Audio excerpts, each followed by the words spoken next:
Video like जरूर कर लीजिए और ऐसे वीडियो लगातार फ्री में पाने के लिए चैनल को तुरंत सब्सक्राइब कर लीजिए और बेल आइकन को जरूर टैप कर लीजिए ताकि आगे भी सारे वीडियो आपको मिलते रहे। यूट्यूब में फॉलो करते हैं तो प्लीज ये वाला फ्री टेलीग्राम चैनल जरूर ज्वाइन कर लीजिएगा। सारे नोटिफिकेशन सारे अपडेट यहीं पे आते हैं, ध्यान रखिए। नमस्कार दोस्तों, एग्जाम प्रिपरेशन के यूट्यूब चैनल पर मैं प्रियंका एक बार फिर से आप सभी का बहुत बहुत स्वागत करती हूँ। और आज की इस इम्पॉर्टेंट क्लास में हिस्ट्री का टॉपिक लिया है सूफी और भक्ति आंदोलन। तो आज सबसे पहले हम लोग सूफी आंदोलन के बारे में डिस्कस करेंगे। यहाँ पर कई आपको टर्म्स दे दिए जाते हैं जिनसे पूछा जाता है कि ये इसका अर्थ क्या है, शब्दावलियाँ दे करके, या फिर जैसे कि चिश्ती संप्रदाय है, इन सबकी संस्थापक कौन रहे हैं, इस तरीके के प्रश्न बनते हैं मैच करने के लिए। तो सारी चीज़ें हम लोग इस वीडियो में देखने वाले हैं, पूरा वीडियो ध्यान से देखिए। चलिए बिना देर के आज की क्लास स्टार्ट करते हैं। सबसे पहले बात करेंगे तो चिश्ती सिलसिला के जो मुख्य उपदेशक हैं वो कौन कौन हैं। इसमें है सबसे पहले शेख मोइनुद्दीन चिश्ती।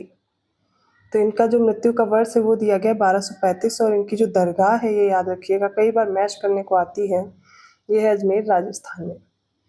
ख्वाजा कुतुबुद्दीन बख्तियार काकी की 1235 में मृत्यु हुई और दिल्ली में इनकी दरगाह है। शेख फरीदुद्दीन गंजे सकर, ये 1265 में मृत्यु होती है और इनकी जो दरगाह है वो पाकिस्तान में अजोधन में है। शेख निज़ामुद्दीन औलिया, ये 1335 में मृत्यु हुई तो दिल्ली में इनकी दरगाह है। और शेख नसीरुद्दीन चिरागे दहली, 1356 में मृत्यु हुई और दिल्ली में इनकी दरगाह है। तो ये बात हो गई दरगाह से संबंधित, कहाँ पे किसकी दरगाह है याद रखिएगा। बात करेंगे कुछ प्रमुख सूफी शब्दावलियों की, जैसे कि खानका पूछा जाता है क्या होता है।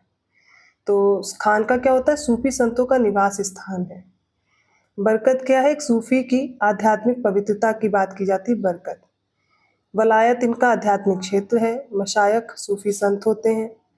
सालिक साधक को बोलते हैं। मुरीद या तालिब विद्यार्थी कहलाते हैं। मुर्शीद पीर शेख, ये गुरु को अपने मुर्शीद पीर या शेख के नाम से बुलाते हैं। बैयत बोला जाए तो शिष्यता ग्रहण करते समय संपन्न होने वाला जो अनुष्ठान है वो बैयत कहलाता है। और वारा अपरिग्रह। हक परमात्मा को बोलते हैं। खल्क सृष्ट है।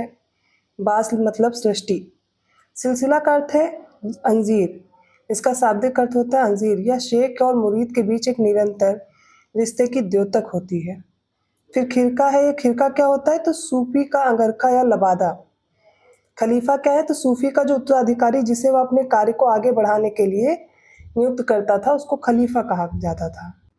नेक्स्ट है वली। वली होते थे ईश्वर के मित्र। जमायत खाना बोला जाता था खंभों पर आधारित एक हाल या फिर जो सामुदायिक भवन हो गया उसे जमायत खाना कहा जाता था। समा है, सूफी खानका में होने वाले संगीत को समा तथा नृत्य को रक्स कहा जाता था।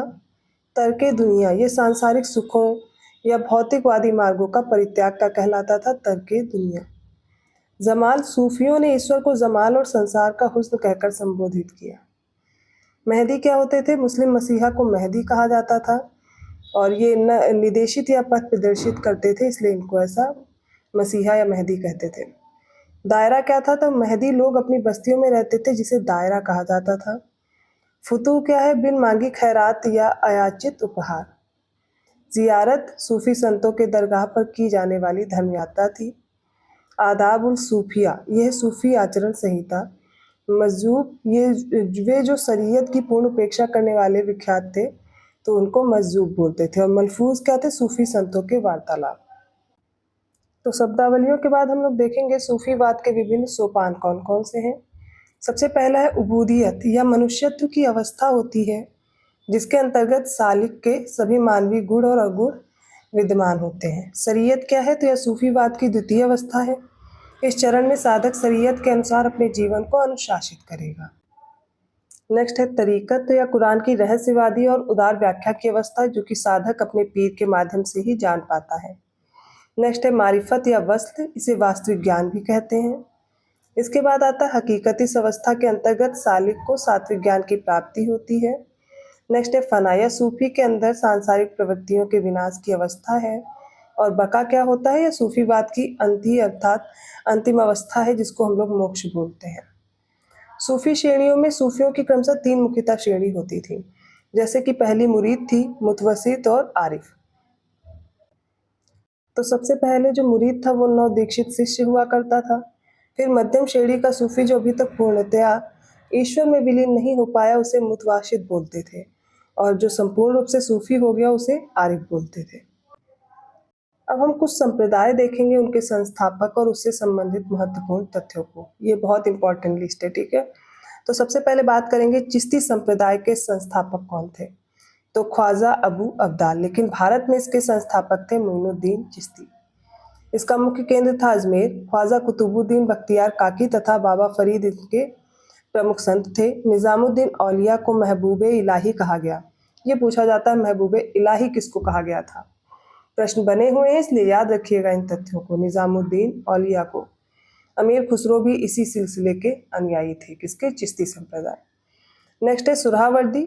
इसके संस्थापक थे सिहाबुद्दीन सुरहावर्दी। इसका मुख्यालय था मुल्तान। और शाह दौला दरियाई, बहाउद्दीन जकारिया, जलालुद्दीन तबरीजी, हमीदुद्दीन नागौरी इसके प्रमुख संत थे। बहाउद्दीन जकारिया को इल्तुतमिश ने शेखुल इस्लाम की उपाधि दी थी।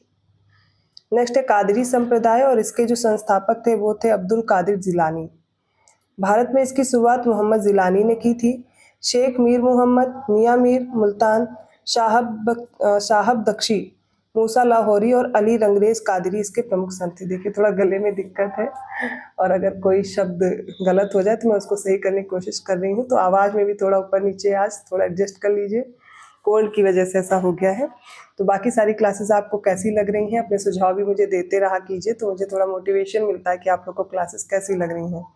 या कोई और सुझाव है, आप कुछ टॉपिक पढ़ना चाहते हैं जिनमें आपको कन्फ्यूज़न है, आप बता सकते हैं, मैं उसको भी कंटिन्यू करूँगी।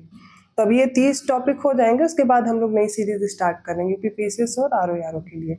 आप कौन कौन से सब्जेक्ट्स कवर करना चाहते हैं वो आप कमेंट करके बताते रहिएगा। नेक्स्ट है सत्तारी संप्रदाय। यह शाह अब्दुल्ला सत्तारी इसके संस्थापक थे।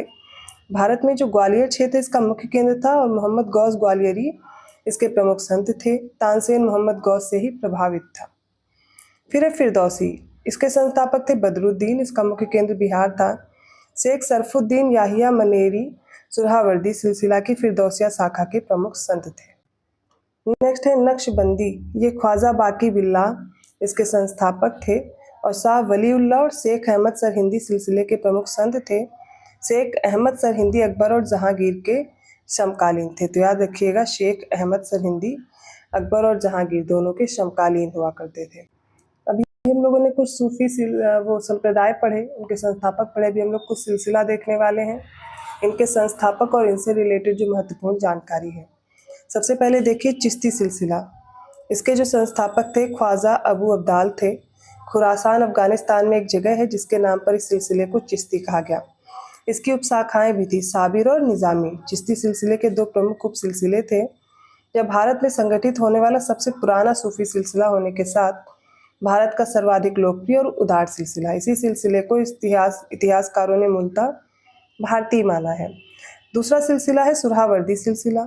शेख सिहाबुद्दीन सुरहावर्दी और जियाउद्दीन अबुल जीव ये इसके संस्थापक थे, लेकिन जब भारत में बात की जाएगी तो बहाउद्दीन जकारिया को याद रखिएगा।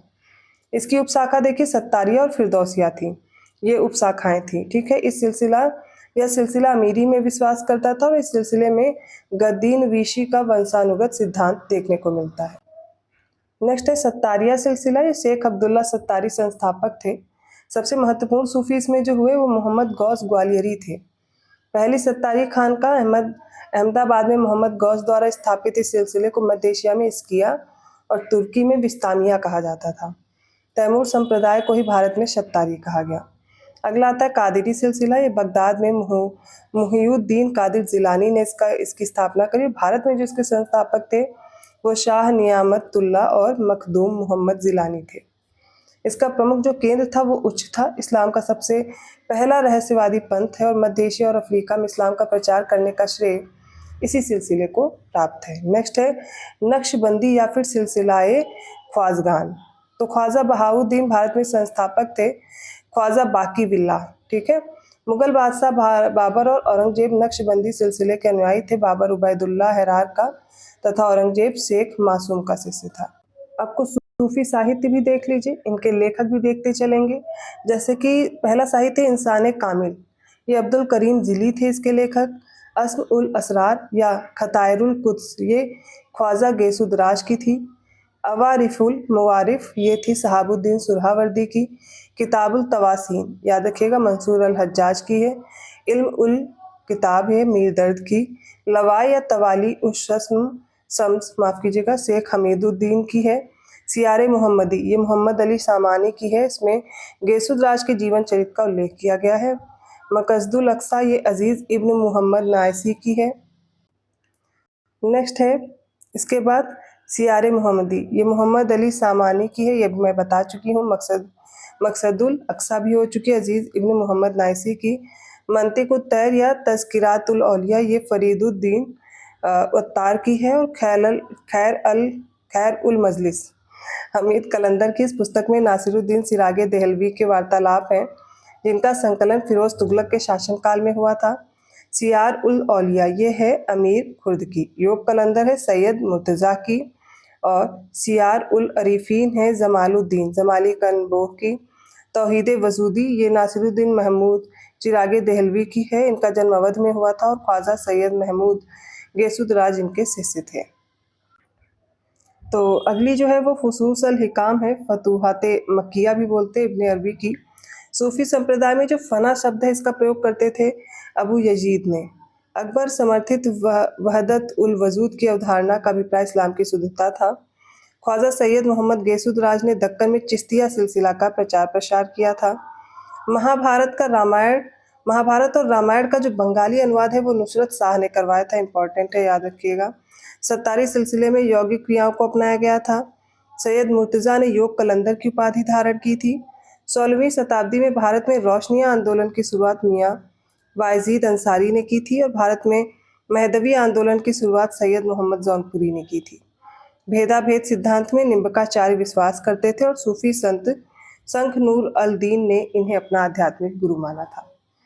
तो ये इंपॉर्टेंट फैक्ट्स थे जो कि सूफी संप्रदाय से थे। भक्ति आंदोलन हम लोग अगली क्लास में कंटिन्यू करेंगे और उसमें भी कई बार आपसे क्रोनोलॉजिकल ऑर्डर में लगाने के लिए कुछ डेट ऑफ बर्थ आती है, जैसे कि गुरु नानक जी की या फिर मीराबाई की, इसी तरह की काफ़ी चीज़ें पूछी जाती हैं और काफ़ी इंपॉर्टेंट चीज़ें हैं। उसमें भी हम लोग दर्शन शास्त्र को देखेंगे तो वो भी मैच करने को आते हैं और लगभग हर एग्जाम में पूछ लिया जाता है। तो पूरी क्लास ध्यान से देखी होगी आपने, आई होप आपको वीडियो अच्छा लगा होगा। अगर वीडियो अच्छा लगा प्लीज़ लाइक कीजिए, चैनल को सब्सक्राइब ज़रूर कीजिए अभी तक नहीं किया, और ज़्यादा से ज़्यादा लोगों को शेयर कीजिए। जितना ज़्यादा आप लोग मेरा सपोर्ट करते हैं मैं भी उतना ही मोटिवेट होती हूँ और कोशिश करती हूँ अच्छे से अच्छा कंटेंट आपको डिलीवर कर सकूँ। इसके साथ में आप अगर पेड कोर्स में इंटरेस्टेड हैं तो डिस्क्रिप्शन बॉक्स में दिए गए नंबर्स पर कांटेक्ट कर सकते हैं। और ऐसी कंटेंट के साथ मैं मिलूंगी अगली क्लास में, तब तक के लिए धन्यवाद।